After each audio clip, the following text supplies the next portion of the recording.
Não lembro o tema desse mês. Mudando de vida. Eu não falei, o nosso refúgio foi criado para mudar a vida das pessoas. Eu não sabia que ia mudar a vida de quem? A minha, né?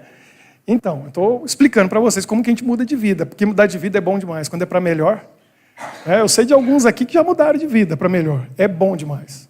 É o que Deus quer fazer na nossa vida, quer mudar para melhor. Minha vida mudou aqui no nosso refúgio. Também não tinha jeito, né? Não tinha jeito, porque 3 anos, faz a conta aí de quantas mensagens. E vocês vêm, às vezes estão aí, às vezes no telefone, às vezes não vêm. Eu tenho que estar aqui. Eu preparo a mensagem. E eu tenho que ouvir o que eu falo. Aí fez efeito, né? Espero que faça para mais alguém. Mas para mim, funcionou. Mudou minha vida. Primeiro encontro desse mês foi 180 graus. Como que é, Gabriel? Mudando completamente de rumo. Conversão total. 180 graus. Semana passada, potencial máximo. Vamos continuar um pouquinho esse assunto, porque eu falei 1 hora semana passada e não deu para falar tudo. É complicado, né? Dá microfone para pastor, para ver o que acontece. Né, Giovanni? Pegou, eu tento me controlar. Mas é porque eu estou na reta final agora, eu estou nas minhas, eu falei semana passada, 8, agora 7 últimas mensagens aqui no nosso refúgio. Aí eu me empolgo. Estou cansado, que eu saí cedo de manhã de casa, fui para uma outra igreja, a gente já teve dedicação para o bebê, teve Santa Ceia, teve a pregação na outra igreja. Foi um dia super...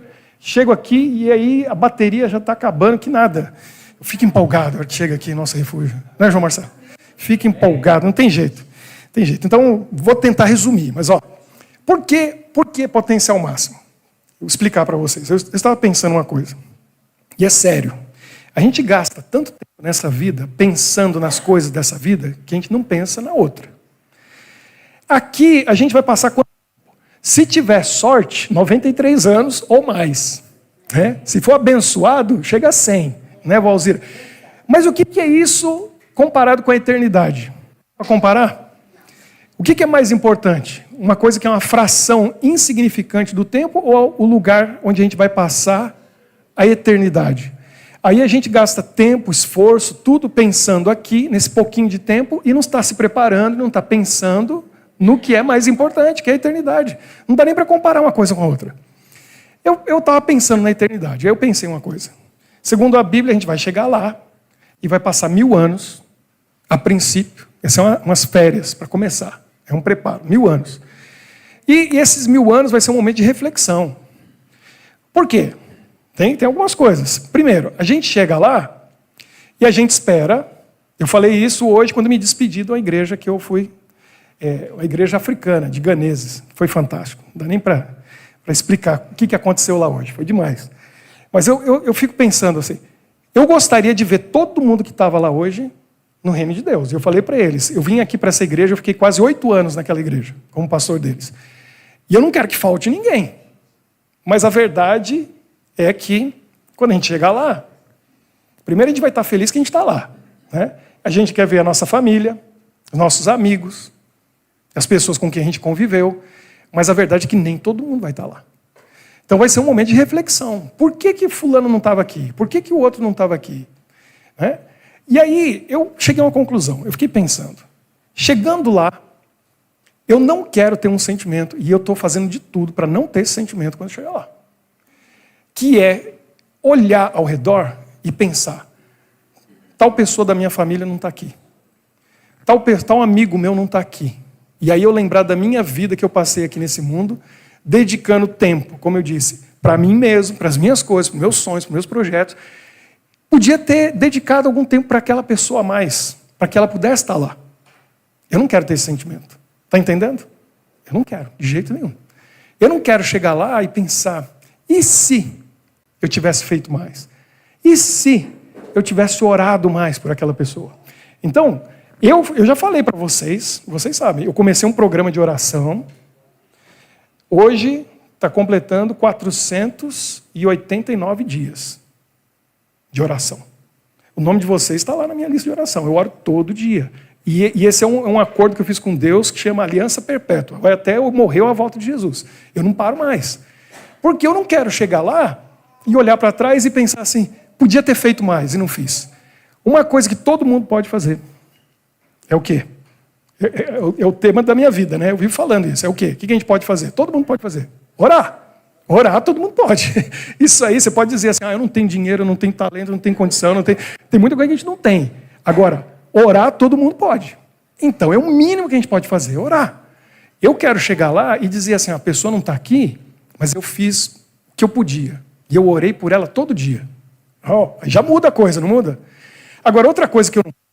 é chegar lá e pensar assim, o que teria sido da minha vida se eu tivesse me entregado mais a Deus e Deus pudesse me usar mais? Eu não quero esse sentimento. Eu sei de uma coisa, todo mundo vai estar feliz quando estiver lá no reino de Deus. Todo mundo está feliz. Todo mundo está feliz, contente, alegre, estou aqui. Agora, obviamente, na nossa vida, com a atuação de Deus, a gente tem um potencial máximo que a gente pode atingir. Esse foi o tema da semana passada. Quem não viu, vai lá no YouTube e assista semana passada. E alguns, poucos eu acredito, vão atingir esse potencial máximo. Porque eles vão fazer, ou fizeram, ou estão fazendo aquilo que é o tema de hoje. A gente vai chegar lá daqui a pouquinho. Outros não. E aí vão ficar ali sem saber o que a vida deles teria sido. Se tivessem, tema de hoje, se entregado totalmente nas mãos de Deus. Pois é, olha só. Chegando lá, eu acredito que Deus, na sua misericórdia, não vai dizer para ninguém. Não vai dizer assim, Davi, vou usar você como exemplo. Porque hoje você é meu alvo. Você está sabendo. Não vai chegar para o Davi e vai dizer assim, Davi, você está aqui, eu estou feliz, Jesus vai pôr a mão no ombro dele. Mas se você soubesse que eu podia ter feito na sua vida, se você tivesse entregado para mim, ele não vai fazer isso. Por misericórdia. A gente nunca vai saber. Só que eu sou curioso demais.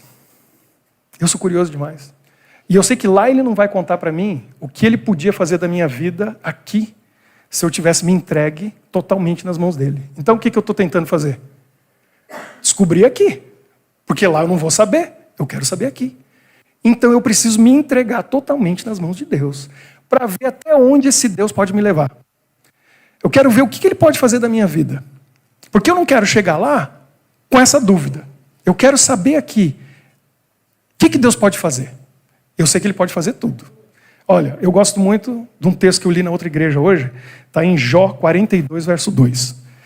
Lá, depois que Jó passou por tudo aquilo, se encontrou com Deus, Deus falou com ele, aí ele no final ele diz assim, sei que tudo podes fazer, e nenhum dos teus planos pode ser frustrado. Eu gosto desse verso. Porque é a mais pura verdade, Deus pode fazer tudo. E nenhum plano dele pode ser frustrado. Se ele tem um plano para a tua vida, estou recapitulando um pouquinho da semana passada. Se ele tem um plano para a tua vida, só tem uma pessoa que pode atrapalhar. Satanás não pode, a família não pode, o marido, a esposa não pode, ninguém pode atrapalhar. Só tem uma pessoa que pode frustrar o plano de Deus na tua vida. Quem? É nós mesmos. Só a gente pode atrapalhar. Se você não atrapalhar, já está bom. Porque aí ele vai realizar o plano dele na sua vida, porque ele pode tudo e nenhum plano dele pode ser frustrado. Vai acontecer. Quer ver? Que coisa fantástica. É a história, não sei se é carro, automóvel, porque lá no Brasil o pessoal não gosta muito. Diz que não é carro. Fusca é carro? In December 1966, 22-year-old Kathleen bought a Aquela Volkswagen ali, Beetle in é a Riverside, Kathleen. California. Quando ela She tinha named it 22 Anna. anos de By idade, 2023, em 1966, ela comprou aquele fusquinha vermelho ali. Imagina. E ela nunca deixou aquele carro. Hoje ela está com 78 anos de idade, ela continua dirigindo o mesmo fusquinha lá na Califórnia, que ela comprou com 22 anos de idade, em dezembro de 66. Olha só. Ele já está... E aí perguntaram para ela, por que você nunca trocou de carro? Por que você não deixou esse carro? Ela falou, porque a Annie, ela deu um nome. É a minha família, ela é parte da minha família, é minha amiga. E ela não é inútil, ela pode ser idosa. Ela está velhinha, mas ela não é inútil. Ela continua indo para o trabalho todo dia. E a família dela tem dinheiro. Ela tem dinheiro, mas ela gosta da Annie. Aí a Volkswagen dos Estados Unidos descobriu e falaram para ela, a gente vai reformar para você e vai deixar ela de novo do jeito que ela era em 66 quando você comprou. E aí lá foi o carro e eles desmontaram ele inteirinho. A Volkswagen dos Estados Unidos fez isso, a fábrica fica no México. Desmontaram todas as partes. Olha só, esse aí é Ferdinand Porsche. é o cara que criou o Porsche. O primeiro Porsche foi criado na base, na estrutura de um Fusca. Porque ele criou o Fusca e aí surgiu o Porsche. Quer dizer, o Porsche deve para o Fusca, hein? Eles reformaram 40% das partes daquele Fusquinha da Kathleen tiveram que ser trocadas. Mais de 300 partes foram renovadas e eles deixaram com a cor original, a pintura original, que é de 1957. Do jeitinho que a Anne era, eles montaram e fizeram de novo para continuar por muitos anos a mais na família da Kathleen com ela. Olha só que trabalho.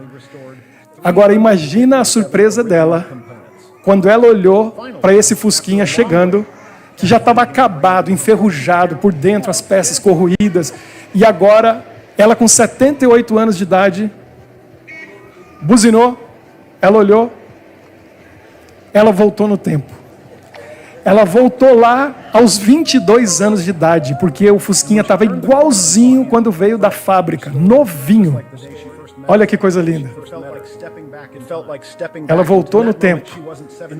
Agora ela não tem 78, ela sentiu como se tivesse 22 anos de idade. Que coisa fantástica. Obrigado. Cadê o quem que veio aqui fez assim, ó, a luz acendeu? Achei fantástico. Estou gostando desse negócio. Foi o Vinícius fez assim, ó, pum, a luz acendeu. Eu falei, uau, parece mágica, Harry Potter. Isso aqui é potencial máximo. O Fusquinha, bonitinho lá, dezembro de 66, foi criado para ser... Ele estava no potencial máximo dele. Sabe quantos quilômetros ela andou nele? Nesses anos todos? 650 mil.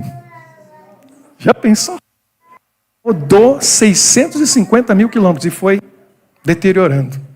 Eu fiquei pensando quando vi isso. Aquilo ali é a nossa vida. Deus criou a gente com perfeição. A imagem e semelhança dele.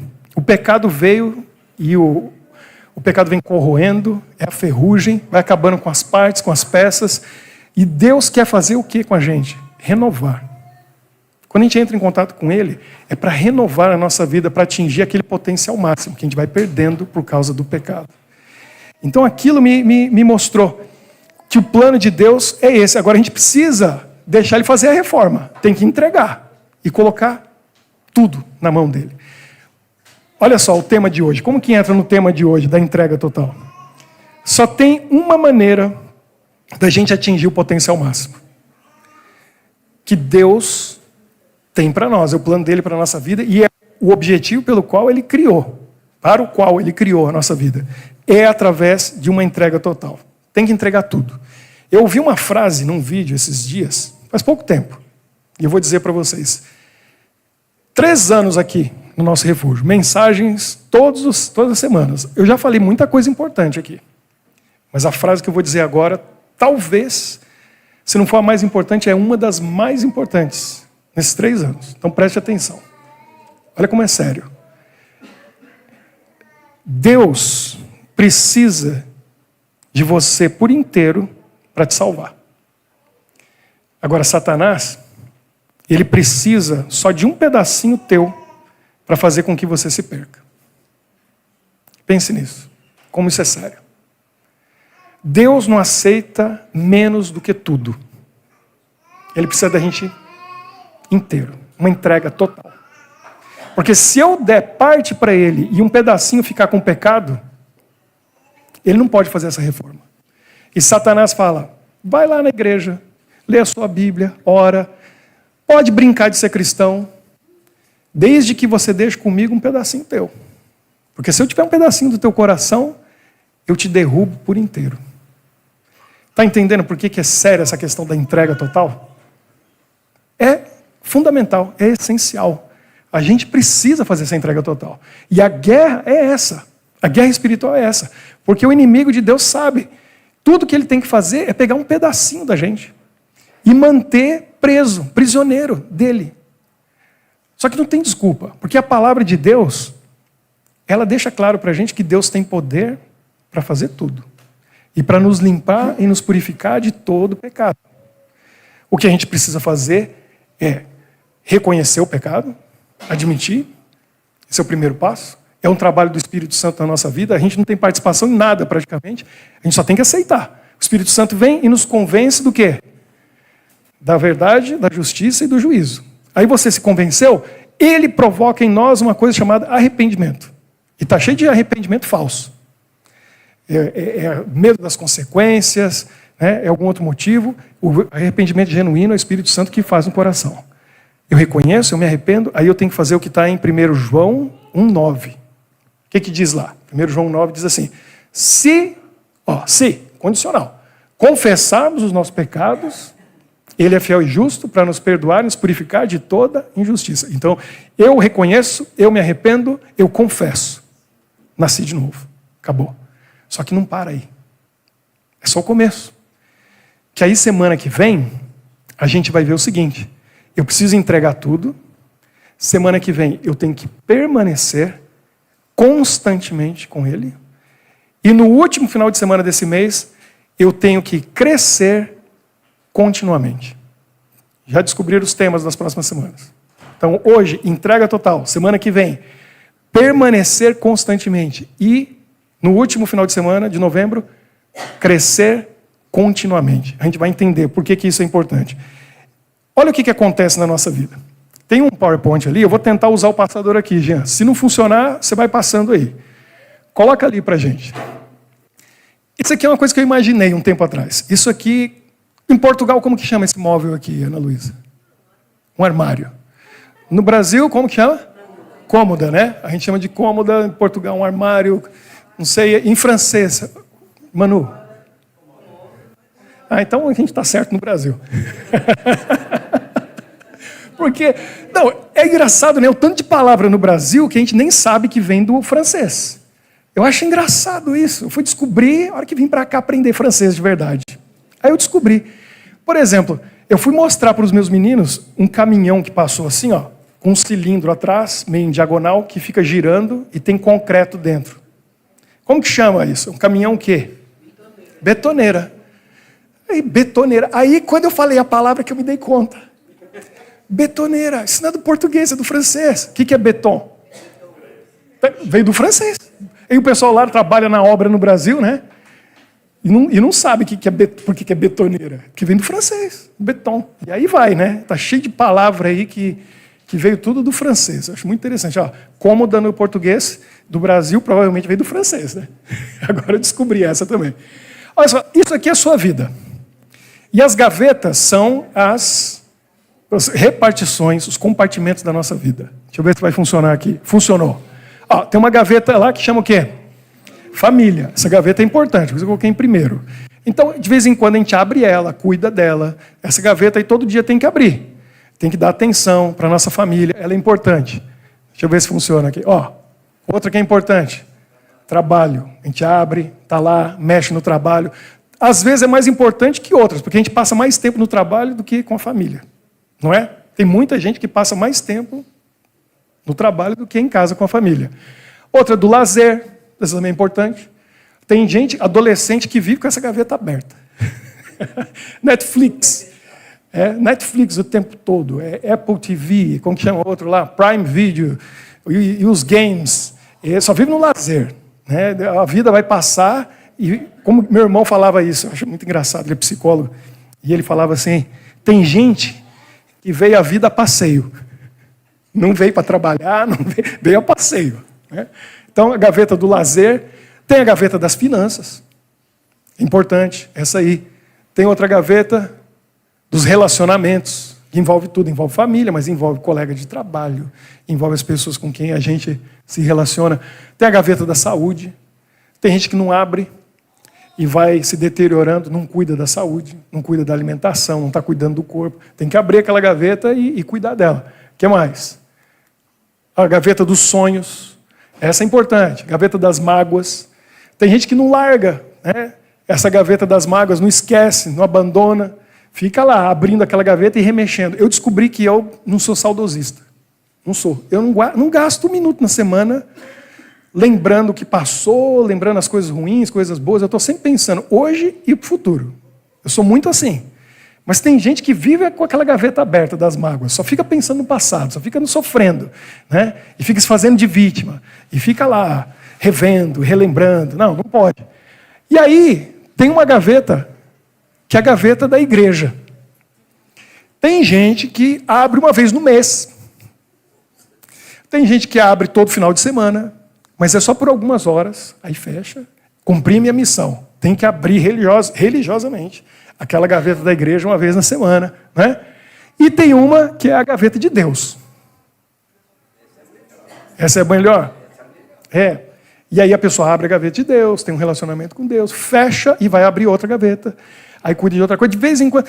Tem gente que só. Essa aqui. Tem gente que só abre essa aqui quando dá algum problema nas outras. Não é? É ou não é?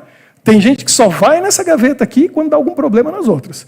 Quando está tudo bem, nem lembra que existe essa gaveta. Qual que é o problema com isso aqui? Está tudo errado. Sabe por quê? Porque... Mas é aí que está o negócio. Deus é a cômoda. É isso aí, Davi. Não é uma gaveta. A gaveta de Deus eu troquei, eu coloquei a da culpa, que essa aí também incomoda. Mas a cômoda é Deus. E as pessoas não entenderam isso ainda. Fica compartimentando a vida e pensando uma coisa e outra. E não entendeu que Deus faz parte de... Aí que está a entrega total. Em entregar a vida inteiramente para Deus e entender. Ele faz parte da minha família, ele está lá no meu trabalho. Quando eu estou no lazer, ele está comigo. Problema financeiro, solução, ele tem. Meus relacionamentos, a minha saúde, meus sonhos, as minhas mágoas. Até a igreja. Deus está em todas. Ele é tudo. Enquanto eu ficar dividindo a minha vida em partes e der um pedacinho para Deus, não vai funcionar. Ele está em tudo. Obrigado, Jean. Pode tirar essa imagem. Então, o que é a entrega total? É a gente entender que Deus é parte de tudo. Ele faz parte de todas as partes da nossa vida. Se a gente não envolver Ele em tudo, em cada pedacinho, então às vezes a gente pensa assim, não, isso aqui é algo espiritual. Isso aqui é algo material, secular. Não, tudo é espiritual. Sabe por quê? Porque Deus está conosco o tempo todo. Onde quer que a gente vá.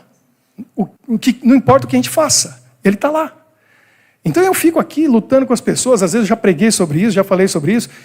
Tem gente que acha que vem à igreja para ter um encontro com Deus. Tem gente que vem à igreja para adorar a Deus. Eu faço isso e eu estou na presença dEle quando? 24 horas por dia, 7 dias na semana, 30 ou 31 dias no mês, 365 dias do ano, minha vida inteira. Eu estou com Deus o tempo todo, eu estou adorando Ele o tempo todo, eu estou na presença dEle o tempo todo. Quer ver um texto da Bíblia que diz exatamente isso? Se você tem seu telefone, quiser ver, se você tem a sua Bíblia, 1 Coríntios 10, 31. Lá diz assim, olha só, 1 Coríntios 10, 31. Interessante falar aqui para o meu amigo Giovanni.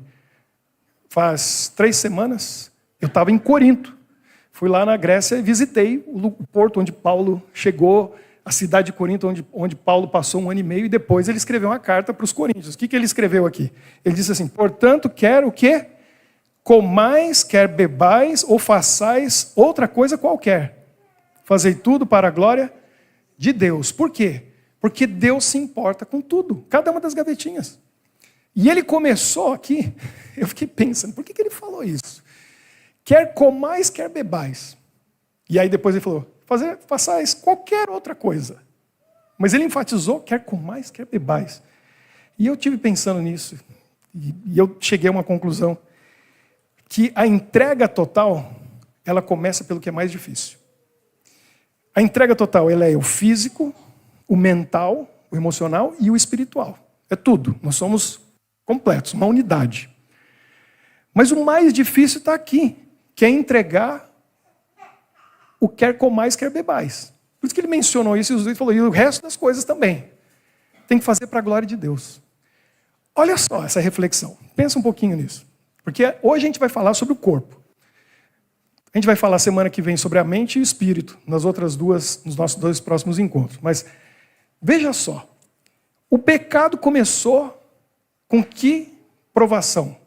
Qual que foi a tentação? Foi um apetite, né? E eles falharam. Mas eu estava pensando, não foi uma questão de fome. Eva não estava com fome. Né? Foi uma tentação que foi usado o apetite, mas não era porque estava com fome. Não era essa a questão. Começou ali. Aí vem Jesus e ele venceu a primeira tentação. E qual foi a primeira tentação? Transforma essas pedras em pão. Era o apetite. Que diferença, né? Ele estava com fome? Jejua aí para ver. Dia, 2, 3. Eu já jejuei 4. Foi o máximo que eu cheguei. Eu sei de gente que consegue jejuar mais. Fome, 40 dias sem comer. E ele venceu. Aí eu comecei a pensar em outros momentos e outras questões. Por exemplo, Daniel. Daniel e os amigos chegaram na Babilônia. Eles foram vitoriosos. Passaram por provações incríveis e fantásticas. Os 3 amigos foram para a fornalha, não saíram nem com cheiro de fumaça. Não queimaram, porque Jesus estava lá com eles. Daniel foi para a cova dos leões. Eles foram vitoriosos. Onde começou a vitória? No apetite. Eles chegaram lá, teve uma provação, e eles disseram, não, aqui nessa boca não entra. Essas coisas aí não entram. Eles tinham um regime alimentar. Eles estavam definidos e determinados. Então, olha como isso é sério. Olha que coisa incrível. Foi Adão e Eva, foi Jesus, Daniel e os amigos venceram o primeiro apetite, aí eles já estavam aptos para vencer qualquer outra coisa. É o mais difícil. Quer comer mais, quer beber mais. É o mais difícil. Controlar o apetite é difícil. Se você vencer isso, o resto, fichinha. O resto é fácil. Quem consegue entregar o apetite para Jesus? Agora, a gente fica questionando e arranjando desculpa para uma coisa e outra, e eu cheguei a algumas conclusões. Por isso que minha esposa me acompanha aí há 21 anos, ela sabe da luta. E eu mostrei aqui semana passada, quem assistir vai ver. Eu acabo de vir de um período que eu perdi 10 quilos. E estou feliz. Não perdi, não. Porque perder a gente corre o risco de achar. Eu joguei fora. Joguei fora. Mandei embora. 10 quilos. 2 meses atrás, se você viesse aqui, você ia ver esse aqui assim, né? Para onde que foi? 10 quilos, foi embora. Porque realmente é a vitória maior que a gente tem que ter, controlar o apetite. Não é fácil. Mas se você vence isso, você é capaz de vencer qualquer outra coisa. E o inimigo sabe disso. A gente está vivendo uma época de corrupção no apetite. Está cheio de veneno por aí. Aí alguém pergunta para mim, pastor, por que você não bebe mais isso? Por que você não come mais isso? E sabe qual é a resposta? Não importa o que seja. Aí cada um tem que analisar na sua vida. Eu analisei meu cardápio. E tem um monte de coisa que foi embora. Junto com o peso que foi embora, né? Por quê? Porque eu analisei esse alimento, ou essa bebida, é veneno. E faz mal para o meu corpo. Segundo Paulo escreveu, o nosso corpo é o quê? Todo mundo sabe isso aqui, está cansado de saber. O que o nosso corpo é? Templo do Espírito Santo. É o templo, é a casa de Deus. Tá, eu não fumo, nunca fumei. Não uso drogas, não bebo. Por quê? Por que eu não bebo bebida alcoólica? Por que eu não fumo? Por que eu não uso drogas? Qual é o motivo? O motivo é muito simples. É um veneno que está destruindo o meu corpo. E meu corpo é um lugar sagrado, porque ele é o templo do Espírito Santo. Por que eu tirei outras coisas da minha lista? Por que eu não bebo mais algumas coisas e não como mais algumas coisas? Pelo mesmo motivo. Esse é o argumento. O argumento é simples. Pelo mesmo motivo. E tudo conspira contra. Minha mãe conta. É um absurdo. Mas é a verdade. Diz ela, eu nasci lá no 1900 e século passado. Né? 73. Esse ano estou fazendo daqui a pouco. Daqui a algumas semanas faço 52 anos. Nasci lá em 73. Em 74, que eu nasci em dezembro, quando eu tinha 3 meses, minha mãe foi numa festa de aniversário. E levou... Né? Eu sei que tem pais aqui, tem gente por aí que uma criança de 3 meses não sai de casa, nem viu visita ainda, cuida muito, né? Minha mãe, esse menino tem que pegar mesmo os anticorpos aí, levou. E aí, naquela época, tranquilo, fui assim, de colo em colo, né? É assim, mãe? Vai de colo em colo? A sua não. E a sua? Agora. Agora já pode. 3 meses estou eu lá de cola em cola. Aí minha mãe se lembrou que eu era o primeiro filho, acho que ela, né? Aí ela, tem um filho, né? É mesmo, cadê? Foi procurar. Adivinha onde eu estava? No colo de alguém que achou que eu estava com sede. Não me deu leite, não me deu água. Coca-Cola na mamadeira. 3 meses, Coca-Cola na mamadeira. Veneno, veneno. O que aconteceu? Na minha vida se tornou um vício. Eu tive que me livrar desse veneno. Aqui não entra nunca mais. Por que não entra nunca mais esse veneno? Por quê? Pelo mesmo motivo que eu não fumo, que eu não bebo, que eu não uso droga nenhuma, porque é veneno. Aqui é o templo do Espírito Santo. Aqui veneno não entra. Mas olha o que fizeram comigo. Aí eu vi um pastor uma vez, num congresso aqui na Europa, ele falou isso. Eu nunca vou esquecer. Ele falou assim, ele contou uma história similar a essa. Isso aconteceu comigo. E a gente fica chocado. 3 meses, dá uma Coca-Cola na mamadeira. Aí ele falou assim, por que você se choca com isso? De eu contar para vocês que eu tinha 3 meses tomando Coca-Cola na mamadeira, mas seu filho que tem 16 anos de idade, tudo bem. Tem problema?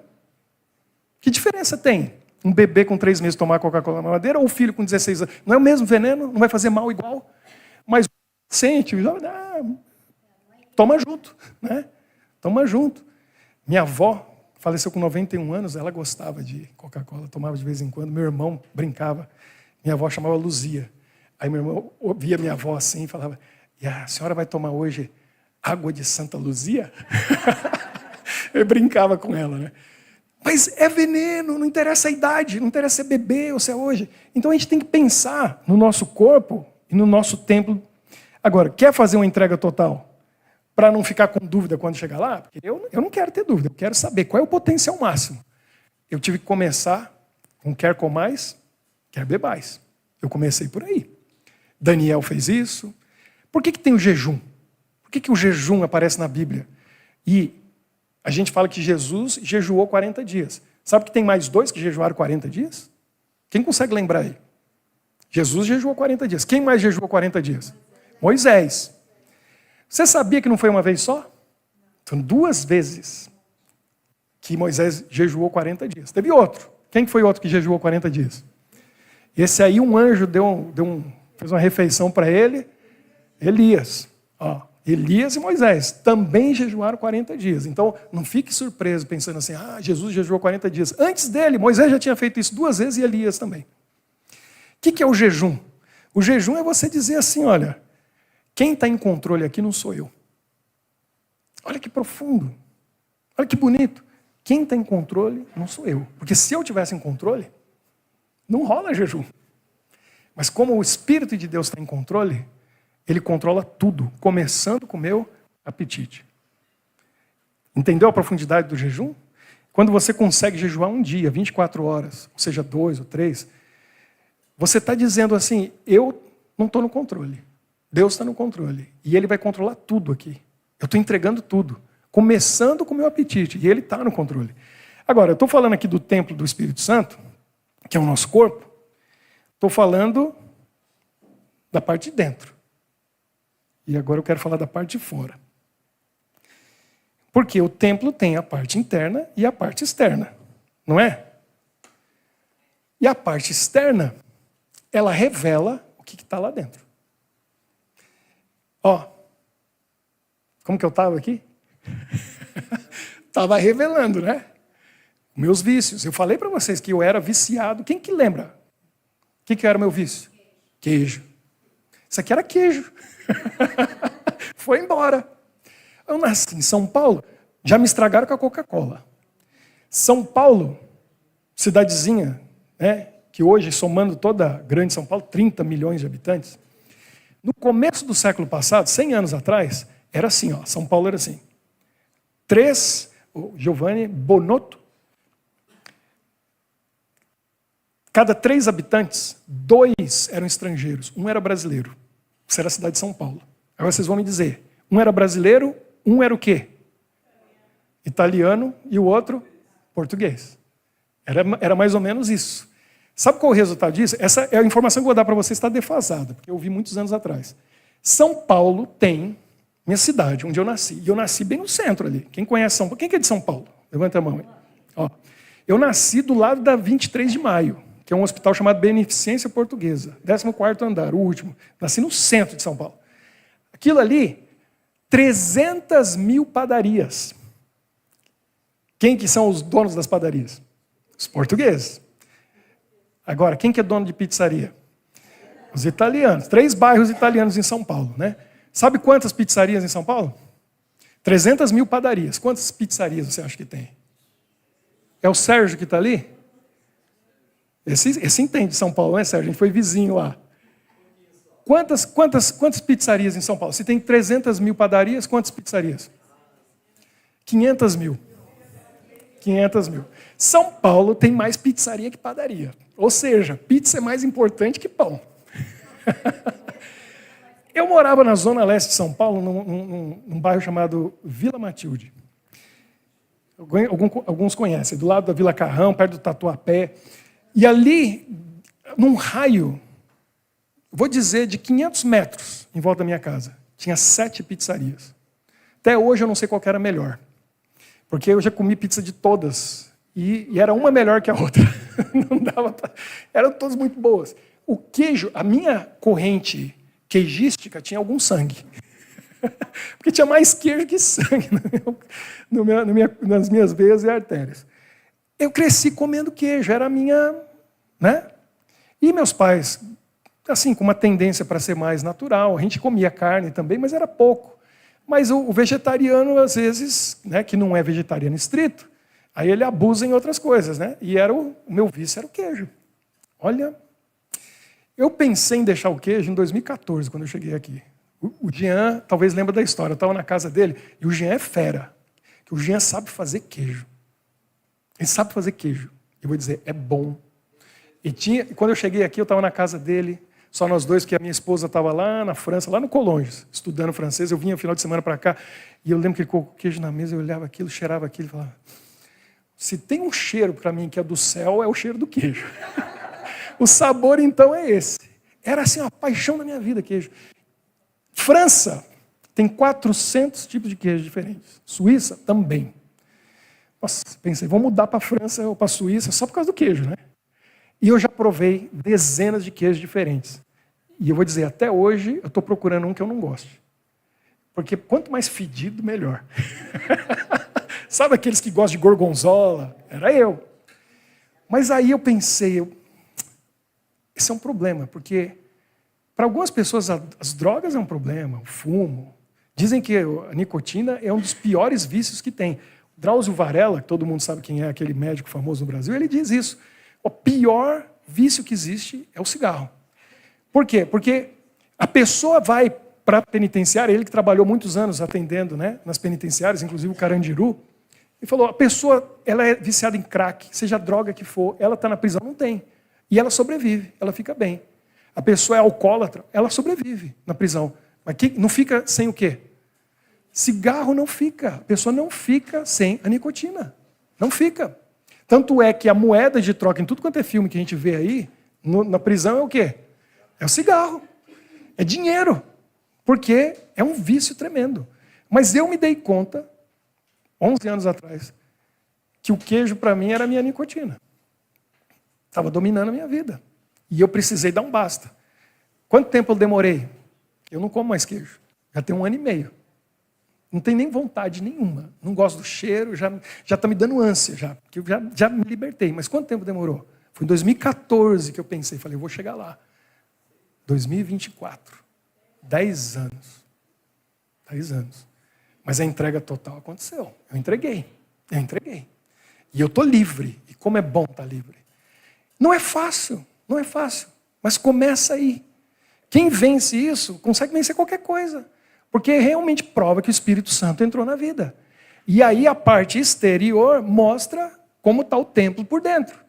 A Michele falou para mim assim, olha, seu testemunho é bonito, sua experiência com Deus é bonito, mas enquanto você não perder esse peso, você não pode dar testemunho nenhum, não. Eu falei, você tem razão. Aí eu criei vergonha na cara, fui lá, perdi 10 quilos para poder falar. Porque ela é... Bonotto, você é gaúcho. Eu gosto de gaúcho demais. Meu coração é mais gaúcho que paulistano. Eu casei, né? Eu casei com o Rio Grande do Sul, cara. Ela é gaúcha. E gaúcha das boas, que é italiana, né? Então, até ali um italiano gaúcho. O pai dela tem uma expressão, que ele deve estar assistindo, que eu acho tão legal. Eu vou falar, é engraçado. Ele diz assim, ó, quando alguém vem e fala alguma coisa sem ter moral para dizer. Sabe qual é a expressão? Já ouviu essa expressão? Ele fala assim, não me vem pregar moral de cueca. Eu falei, Michele, você tem razão. Eu, gordo do jeito que eu estou, falar de saúde, alimentação, é pregar moral de cueca. Estou bem vestido agora, porque agora... a gente tem que viver, né? Para poder falar. Mas eu vou dizer para vocês, não podia estar mais feliz. Assiste o da semana passada para você ver. Hoje eu consigo correr, bicicleta, eu nado. Vou fazer 52 anos. O que eu faço hoje eu não fazia quando tinha 25. Ontem, um tempinho, fui correr 13 quilômetros. Tranquilo, 13 quilômetros. Meus meninos, quarta-feira, vão para a piscina, caio na piscina, nado 2 quilômetros. Tranquilo. Pego a bicicleta, vou 80 quilômetros. Tranquilo. Vou fazer 52. Quando tinha 25, eu não conseguia. Não fazia nada disso. Claro, a minha corrente queigística e cocalcolística não me permitia. Agora consigo. É saúde. Essa é a parte interna que a gente tem que cuidar. Mas a parte externa também tem que cuidar. Porque é um templo.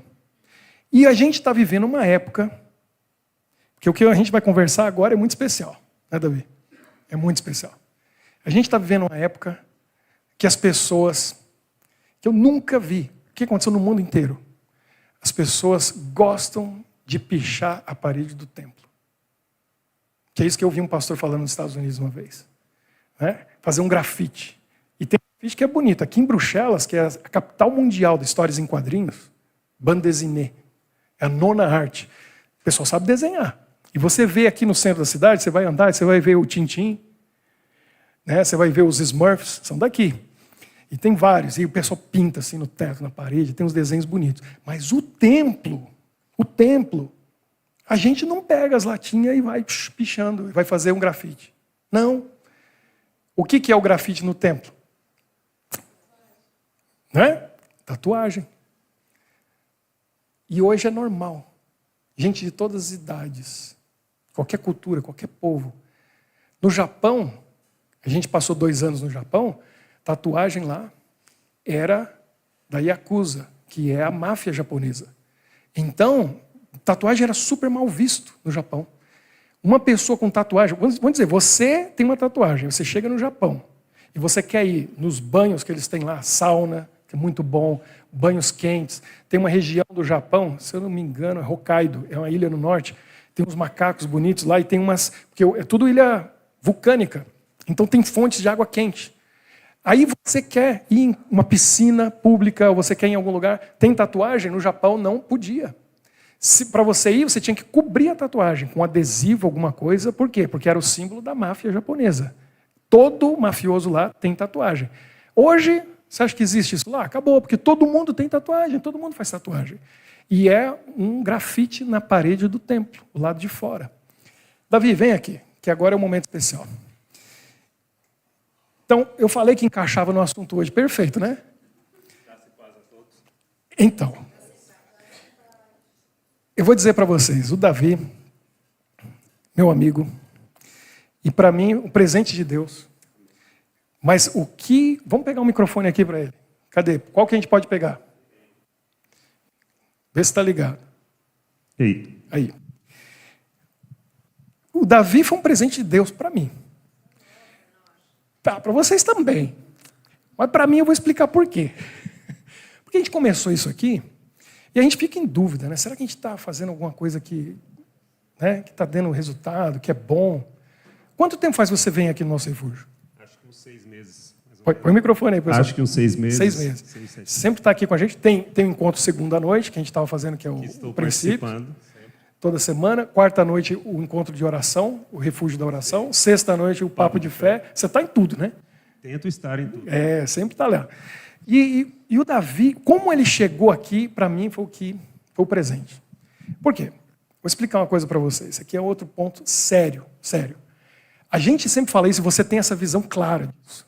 Que a oração, ela precisa ser o quê? Específico. Aí. Não precisa nem dar dica para ele, não precisa nem fazer assim, aquele... Não, a oração tem que ser específica. Porque a gente está na guerra entre o bem e o mal, e Deus vai responder exatamente o que a gente pede. Olha só, eu tenho um amigo, faleceu em dezembro do ano passado, Cleiton Feitosa. Um grande pastor, estudou comigo, a gente se conhecia desde muito novo. Olha como isso é sério. Quando a gente diz alguma coisa para Deus, é aquilo. É muito sério. Eu estou estudando alguns livros e eu descobri algumas coisas. O povo de Israel estava lá no meio do deserto, preparando para entrar em Canaã.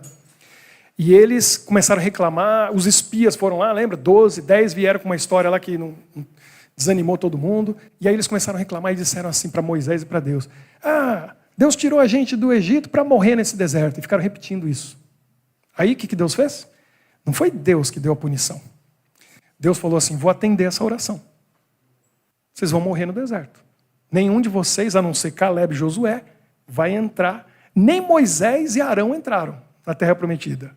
Aquele povo todo morreu no deserto. Quem que verbalizou aquilo? Foram eles. Davi pecou, Natã chegou para ele e falou: olha, contou uma parábola. Aconteceu assim, assim, alguém roubou uma ovelhinha e tal. Ele deu a própria sentença. Ele verbalizou. O que ele disse? Esse aí vai ter que pagar 4 vezes mais. Davi perdeu 4 filhos. Ele trouxe a sentença sobre ele. A oração específica é muito séria. Meu amigo Cleiton, acho que foi lá para 2010, 2011, 12, por ali. Eu não me lembro o ano exato. Ele descobriu que estava com câncer. E um câncer incomum, que não foi pâncreas, não foi nenhum desses cânceres que a gente tem. Ele tinha um câncer aqui, nessa coxa da perna. E tem um episódio aqui no primeiro ano do nosso refúgio que ele aparece na tela aqui e ele dá uma mensagem para a gente falando porque a perna dele foi amputada. Chegou um momento que teve que tirar. E me emocionou muito, porque ele tem 2 meninos. Tinha 2 meninos e eu tenho 2 meninos. A gente conversava muito sobre isso. E ele, no dia anterior da amputação da perna, ele gastou 2 horas jogando basquete com os meninos, jogando futebol, que era a última vez. Não ia dar mais para jogar basquete e futebol. E a perna dele foi amputada. O Cleiton foi um milagre. Ele faleceu em dezembro do ano passado. Ele ia fazer 50 anos em janeiro desse ano. E foi duro para a esposa dele. Mas foi um milagre, porque alguém com câncer, que já tinha dado metástase em outros órgãos do corpo, ele viveu mais de 10 anos. Parecia o Highlander. Não morria. Ele falou: Cleiton, você é um milagre. Ele falou: eu sei. E ele falou: eu não sinto dor. Eu só sei que eu tenho câncer porque os médicos me dizem. Eu faço exame e eles dizem que eu não tenho dor. E ele viveu com aquele câncer mais de 10 anos. Sabe por quê? Eu descobri agora. Que eu fui na Albânia, quando eu estava indo para a Grécia, visitei um primo dele. As mães, a mãe desse pastor Delmar, que está na Albânia, e o Cleiton, as mães eram irmãs.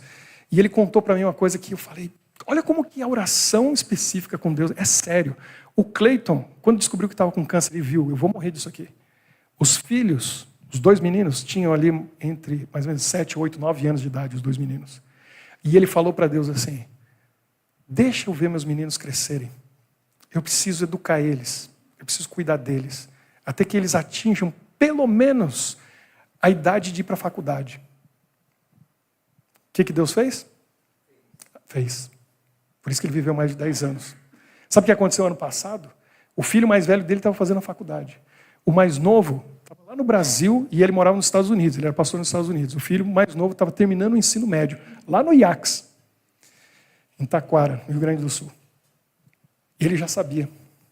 Ele sabia, porque foi o acordo que ele fez com Deus. O filho dele formou no ensino médio, trouxe a beca do Brasil para os Estados Unidos para tirar uma foto com o pai, e ele já estava com tudo preparado. Deixou tudo pronto, com a esposa, as finanças, os relacionamentos. E eles tinham um plano, o primo dele me contou, de encontrar a família toda no Natal, e ele falou: sigam em frente com o plano. Leva a minha esposa, meus meninos, eu não vou estar lá. Ele tirou a foto com o filho, 2 semanas depois, e descansou.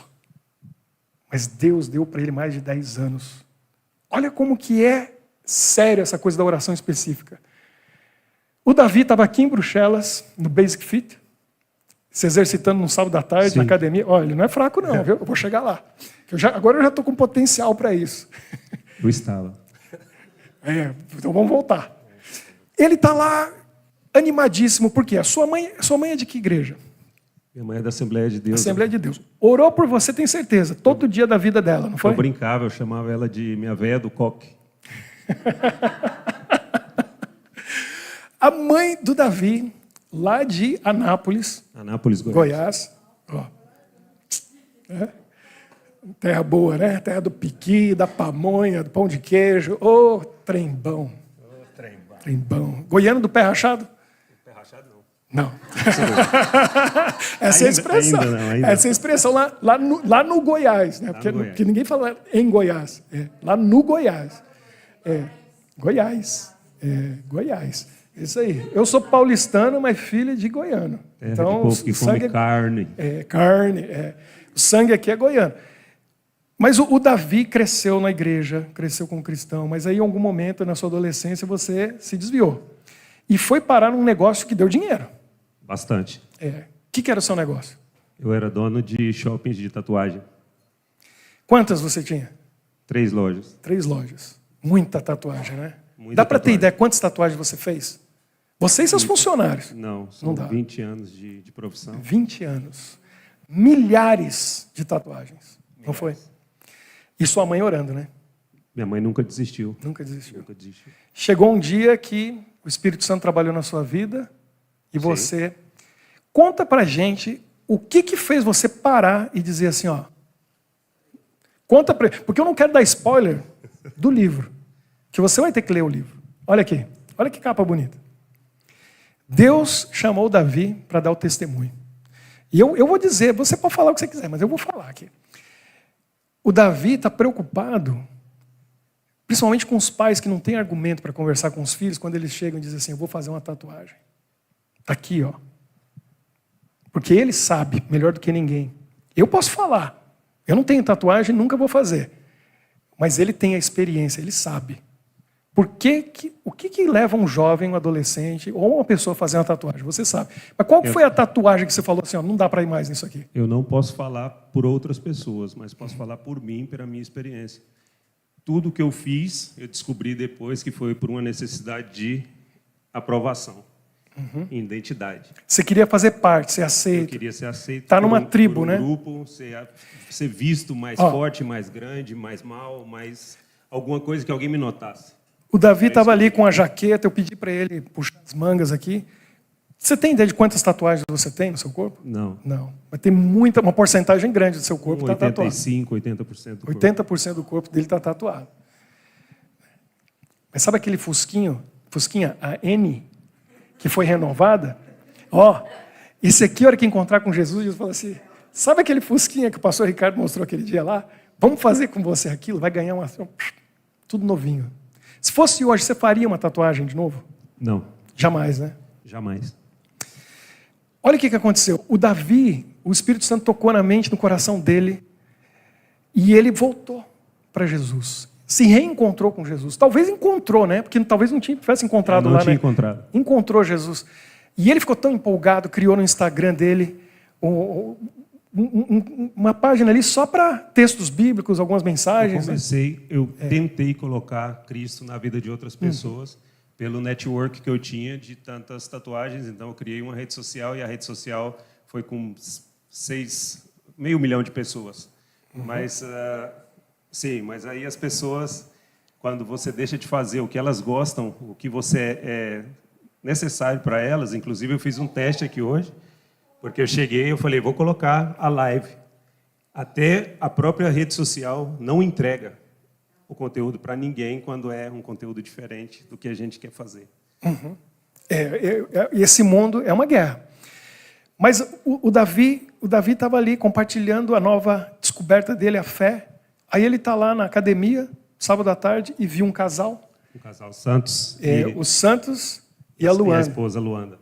E ele chegou assim, mostrou o telefone e falou, olha, posso compartilhar isso aqui com vocês? Ah, claro. Começaram a conversar. E a conversa foi para a Bíblia, Jesus, e foi embora. Até que o Santos falou assim, hoje à noite a gente vai num lugar que chama Nosso Refúgio. O que ele falou? Eu vou. Falou. Mas aí entra a oração específica, que foi o maior presente que eu ganhei nesses 3 anos aqui. O maior presente. Porque é sério quando a gente fala com Jesus. O Davi tinha feito uma oração. Fala só o que você pediu para Jesus. Tem várias, eu peço várias loucuras para ele. Mas pede aquela que você falou assim, que você queria conhecer quem em Bruxelas. Foi antes disso, você me contou. É tanta loucura que eu peço para ele. Eu vou falar o que você esqueceu, porque eu nunca vou esquecer. Eu peço tantas coisas. O Davi falou assim, ó, Não, isso eu oro todos os dias. Traz para perto de mim os seus melhores amigos e afasta de mim os seus inimigos. O Davi contou para mim que ele tinha orado e falou assim para Jesus, eu quero conhecer os teus melhores amigos em Bruxelas. Específico. Não foi específico? Ele falou, eu quero conhecer os teus melhores amigos em Bruxelas. Aí ele veio aqui, conheceu a gente, ele falou, Jesus respondeu minha oração. Amém. Aquilo foi a confirmação de tudo que a gente faz aqui. Porque se ele falou com Jesus especificamente, me mostra os seus melhores amigos em Bruxelas, tinha muito lugar que ele podia te levar, mas ele te trouxe aqui. Então aqui estão os melhores amigos de Jesus. Aí para mim foi a cereja do bolo. Eu tenho certeza, porque com todas as orações que eu tenho feito, e quero deixar bastante claro que não sou melhor e jamais serei que nenhum que está aqui. Inclusive, quando eu escrevi o livro, as coisas que eu escuto quando eu falo do livro é o que você falou sobre a gordura. Falando, cara, você está parecendo um gordo vendendo remédio para emagrecer, porque não faz sentido. Mas para mim faz todo sentido, porque eu acredito que os pais têm que ter uma comunicação assertiva com os seus filhos, como a minha mãe tentou fazer, falou, meu filho, mas a comunicação dela não foi legal. Ela falou para mim, meu filho, não vai para o céu. Eu falei, já que eu não vou para o céu, então posso pintar completo, já perdi a entrada. Então essa foi a comunicação. Essa não ajudou, né? Não. Ela não teve o conhecimento suficiente para te ajudar. Não é culpa dela. Claro, Tudo foi decisão Ela minha. tinha boa intenção. Ela tinha uma boa intenção. Sim. Mas eu não conseguia ver a intenção dela. Mas ela não desistiu de mim. E quero contar para vocês uma coisa aqui incrível que aconteceu. Eu fiquei 2 meses no Brasil e eu chamei ela no quarto e falei, mãe, vamos orar junto. E ela veio, a gente orou, eu falei, eu quero quebrar as maldições hereditárias na família Rodrigues Nascimento. Quero orar aqui com a senhora e tal. E ela falou assim, eu já sabia. Eu nunca desisti porque eu sabia que eu e a minha casa servimos ao Senhor. Amém. Pode falar isso aqui. Vocês estão vendo que testemunho? Que coisa fantástica, maravilhosa. Então, eu já vou fazer um convite aqui, que você não pode perder e ninguém aqui pode perder. O nosso refúgio existe para isso, para ver vidas transformadas. A vida mais transformada aqui foi a minha. Eu era um quando começou isso aqui, sou outro. Quem ganhou com isso foi minha esposa e meus filhos. Pergunta para eles. Estão felizes, né? Eu falei para vocês, vou falar para quem não estava aqui semana passada, o presente que eu ganhei da minha esposa esse ano. Foi quando ela falou para mim, saindo no sábado à noite daqui, ó, de carro, indo para casa, ela falou assim para mim, uma surpresa, eu dirigindo aqui, já cansado à noite, ela do meu lado, e ela fala assim para mim, sabe que eu sempre te amei. 21 anos me aguentar não é fácil, viu? Ela merece um troféu. Muito mais que isso. Ela falou assim, sempre te amei, mas agora está muito mais fácil. Que a mudança de vida faz. E é isso que a gente quer ver as vidas mudando. Sábado que vem, 16 horas, 4 horas da tarde, você tem que vir para cá. Não é 19 horas, é mais cedo. Porque a gente vai estar lá embaixo, no primeiro andar, no andar 0, térreo, porque lá, naquela igreja, tem uma coisa que aqui não tem. O que é que tem lá? Tem um tanque batismal. E a gente vai ter o primeiro batismo da nossa comunidade, nosso refúgio. Sábado que vem, às 16 horas da tarde. Então, você que pode, venha. Senão, a gente vai transmitir. Vai dar para transmitir, casa? O batismo? Então, você acompanha lá de Paris. E você vai ver o nosso batismo. Vai ter testemunho, vai ser maravilhoso. Você tem que vir e participar do nosso batismo, sábado que vem, 16 horas. Eu vou estar em Ghent, tem outro batismo lá que eu vou fazer. Depois eu venho para cá. Porque o momento mais especial, vidas transformadas. E vai ser lindo. Davi, você é um homem de Deus. Amém. E eu acho que as pessoas olham você na rua e não fazem ideia. Nem ideia. Não. E Amigos também... que te conheceram no passado não fazem ideia da transformação que Deus já fez na sua vida. Não, mas eu não estou fazendo para eles. Que ele cresça e que eu diminua. O Davi tem cada frase que eu estou colecionando, assim, ó. Porque ele é um cara inteligente. Ó, não é por acaso, o livro está aqui, ó. E quem quiser, está online, está à disposição. Quem é daqui pode falar com ele. Está no Amazon. Está no Amazon em 6 idiomas. Tatus por trás das câmeras. Davi Rodrigues. Está aqui. Procura lá. que vocês vão encontrar, vale a pena. O testemunho dele está aqui, e não só isso, ele dá uma aula nesse livro de onde vieram as tatuagens, por que elas estão fazendo sucesso, quais são os motivos que as pessoas procuram a tatuagem, e também, assim, as experiências. Tem histórias ali de arrepiar. Então, você que tem filhos aí, que estão passando por... né? Perdão interromper, e para deixar bem claro, eu não quero trazer nenhum tipo de confusão e de falar que é ruim ou que é bom, que eu não sou ninguém para falar se é bom ou se é ruim, que cada um tem a sua decisão e a sua forma de pensar. Mas eu queria muito convidar todos vocês de pensar na tatuagem em uma perspectiva diferente. Só olhar o que passa por trás das câmeras, o que acontece com cada pessoa, o porquê que a gente faz, porque a tatuagem, para mim, foi a porta para muitas outras coisas, a parte de... Porque é o que o pastor falou, o templo do Espírito, eu não entendia isso. E, além de pintar o meu templo, eu fui usuário muito tempo de drogas também, tanto drogas e anabolizantes. Então, o meu corpo era muito maior do que... Era uma coisa incrível. Então, o narcisismo tomava conta de mim. E agora o templo está dedicado para Jesus. Agora está...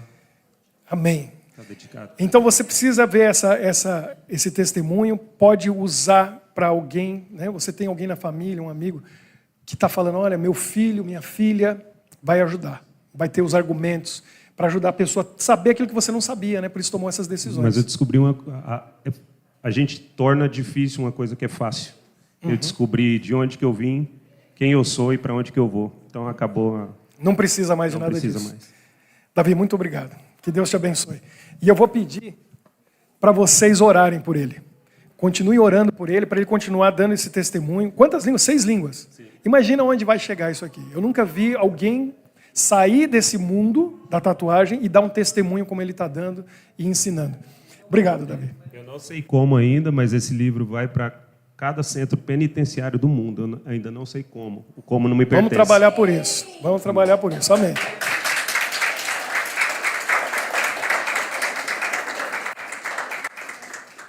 O Espírito de Deus está trabalhando. E Ele quer fazer essa transformação no templo. Seja por dentro, o que a gente coloca para dentro, seja por fora, em todos os aspectos, em todos os sentidos. Deus quer fazer essa transformação na nossa vida. Esse aqui é meu. E eu estou feliz que eu e a Michelle deu uma ajudinha aqui. A gente tem uma participação. Eu tenho orgulho disso. O que nós vamos ver nas próximas semanas? A gente precisa fazer a entrega total do nosso corpo para Deus. O que é o mais difícil, nosso apetite. E aí, por fora, vai aparecer o que está acontecendo aqui dentro. Né? A gente precisa entregar a mente e o espírito. O que a gente precisa controlar? Não é a gente que controla, é o Espírito Santo que controla. Tudo que entra aqui. Tudo que entra. Como que eu protejo a minha mente? Porque tudo que eu vejo, tudo que eu leio, tudo que eu assisto, tudo que eu ouço, tudo que eu respiro, tudo que eu como, tudo que eu bebo, até o que eu falo e o que eu penso, se não tiver controlado pelo Espírito de Deus, vai estar contaminado. E o Espírito Santo quer habitar nesse templo, mas ele tem que estar limpo. Quem que faz a limpeza? É Ele. Não adianta a gente querer ficar tentando. Eu vou fazer a limpeza e o dia que estiver limpinho eu convido Jesus para entrar. Apocalipse 3:20. O que diz lá? Jesus falando. Ele diz assim, ó, eu estou à porta e bato. Quem abrir, eu vou entrar e cearei com ele e ele comigo. Jesus está batendo a porta, ele quer entrar. Só que a gente quer limpar a casa todinha e deixar perfeita para ele poder entrar e a gente poder mostrar. Olha que lindo que é isso aqui. Não. Tem que abrir a porta do jeito que está. Ele entra e ele fala para você, agora eu vou limpar a casa. E eu vou deixar esse templo prontinho para o meu espírito habitar aqui. Só que tem gente que convida Jesus para entrar, e eu vou dizer para vocês com clareza, a maioria dos cristãos fazem isso. Jesus entra, a gente leva ele para a sala, toma um chazinho, olha para o relógio e fala, está ficando tarde. Aí Jesus se toca, porque ele não vai invadir sua casa, e ele vai embora. Mas ele quer entrar para ficar. Ele quer morar, ele quer ter um quarto ali para ele. Por quê? Porque ele vai te ajudar a limpar a casa inteira. Mas a gente não quer que ele abra a geladeira. O que ele vai encontrar lá? A gente não quer que ele abra as gavetas. Não quer que vá na despensa. Não quer que vá no porão ou no sótão ver o que a gente deixou lá escondido num cantinho, no fundo do baú. A gente não quer. E aí, se Jesus falar assim, estou precisando checar os e-mails, está chegando muita oração aí, eu preciso responder. Posso ter a senha do teu computador? Não, não vai deixar, porque vai que ele vai no histórico lá e dá uma olhada no que tem ali. A gente tem que deixar Jesus entrar e tomar conta de tudo. E ele faz a limpeza. Isso é a entrega total. Como que a gente faz isso? Semana que vem, não perca, nesse mesmo canal, nesse mesmo horário, e a gente vai aprender como que eu consigo progredir na entrega total. A Bíblia, a palavra de Deus, dá todas as dicas para nós. O que a gente tem que fazer agora? Agora chegou o momento que a gente mais espera aqui no nosso refúgio, que é o momento da entrega. É o momento da gente orar. É o momento onde todo mundo é convidado para vir aqui, a gente faz um círculo, já é tradição, começou no dia 7 de janeiro de 2023 e a gente nunca mais deixou, que é o momento da gente orar junto. O círculo vai aqui, ó, para esse lado, e eu quero convidar o meu amigo, meu pequeno amigo, pastor Giovanni Bonotto, desse tamanhozinho, para vir aqui fazer essa oração de bênção e consagração da nossa vida para Deus. É o momento da gente fazer uma entrega e dizer, eu quero me entregar. Eu não sei como fazer isso, eu não sei se eu consigo fazer isso, mas eu quero fazer isso. Então você pode se levantar, pode vir aqui, ó, desse lado aqui, daquele lado ali, deixa um espacinho aqui para a câmera aparecer a gente, e aqui do meu lado o pastor Giovanni vai fazer essa oração para nós, para a gente poder entregar a nossa vida a Deus, como Davi fez, para a gente orar especificamente, limpa a minha vida, limpa a casa, entra aqui, transforma meu coração. Eu quero ter uma experiência como Davi teve. Eu quero ter uma experiência como o Ricardo teve. Transforma, muda, controla o meu apetite. Porque se a gente entregar isso para Jesus, o resto ele vai tomar conta também. E aí a nossa vida vai ser muito mais feliz. Vai ter uma vida espiritual, física, emocional, com saúde, com amor, com alegria. Porque quando Jesus entra na nossa vida, não tem como não ser feliz. Não tem. Esse é o engano do inimigo. O inimigo, ele fica dizendo para a gente, se você deixar isso, você não vai ser feliz. Se você abandonar isso, você não vai ser feliz. E a gente, mal sabe a gente, que se justamente deixar aquilo, é aí que a gente vai se tornar muito mais feliz. Então a gente precisa fazer essa entrega. Pastor, está aqui. Muito bem. Eu queria falar também com aqueles que nos assistem pela internet. Aqui nós nos unimos pelas mãos, mas você também pode se unir a nós, se aproximando, quem sabe, do seu telefone, do dispositivo com o qual você nos assiste agora. Nós gostaríamos de saber que você que nos acompanha aí, onde você está, também, de alguma maneira, se une a nós nesse momento de entrega total, através da oração. Vamos fechar os nossos olhos, nós vamos falar com Deus agora. Senhor amado, muito obrigado porque na Tua misericórdia o Senhor nos alcançou. E hoje, nessa noite, Senhor Deus, como Teus filhos, conscientes de quem nós somos, nada além de pó, nos aproximamos de Ti, do Teu trono de graça, confiando nos méritos do Teu Filho amado, aquele que derramou o Seu sangue na cruz do Calvário, pagando a nossa dívida impagável, para que nós tivéssemos o privilégio de nos aproximar de Ti pelos Seus méritos. Agora, Senhor Deus, queremos, de uma maneira simples, sincera, direta, colocar nas Tuas mãos aquilo que tem nos corrompido, que tem nos afetado, que tem nos afastado, que tem interrompido a nossa comunicação contigo, o nosso crescimento na graça, a nossa consciência da dependência de Ti. Senhor, nos ajuda a tomarmos a decisão de Te entregarmos de maneira completa e total a nossa vida em Tuas mãos, de maneira, Senhor Deus, que o Teu templo, o templo do Espírito Santo, não sofra com aquilo que nós comemos, com aquilo que nós ouvimos, com aquilo que nós vemos, com aquilo que nós tocamos. Porque, Senhor, nós queremos que na nossa vida, aquilo que a Tua palavra nos diz, quer comamos, quer bebamos, façamos tudo para a honra e glória do Teu nome, seja uma realidade. Mas, Senhor, nós somos falhos, nós somos limitados, o pecado É uma realidade. Então, Senhor Deus, esclarece a nossa mente. Nos dá força, Senhor Deus, e toma de nós a nossa vontade. Nós te damos liberdade para isso. Porque nós somos fracos e incapazes. Se existe algo, Senhor Deus, na nossa vida que nos impede de cuidarmos bem do templo do Espírito Santo, alguma coisa que nos impede de nos entregarmos totalmente, por favor, fala para a gente. Mas fala de maneira clara, inequívoca. Que nenhum de nós, Senhor Deus, saia da nossa conversa contigo tendo dúvidas de que foi o Senhor quem falou conosco. Porque o que nos importa, Pai, é a tua vontade e não a nossa. O que nos importa é que o Senhor viva e não nós. O que nos importa é que o Senhor cresça e nós diminuemos. Então, por favor, toma nas tuas mãos essa oração. E nos ajuda, Pai, a compreendermos que a despeito de tudo e de todos e de nós mesmos, o Senhor sempre está do nosso lado. Nós te pedimos essas bênçãos em nome de Jesus. Amém.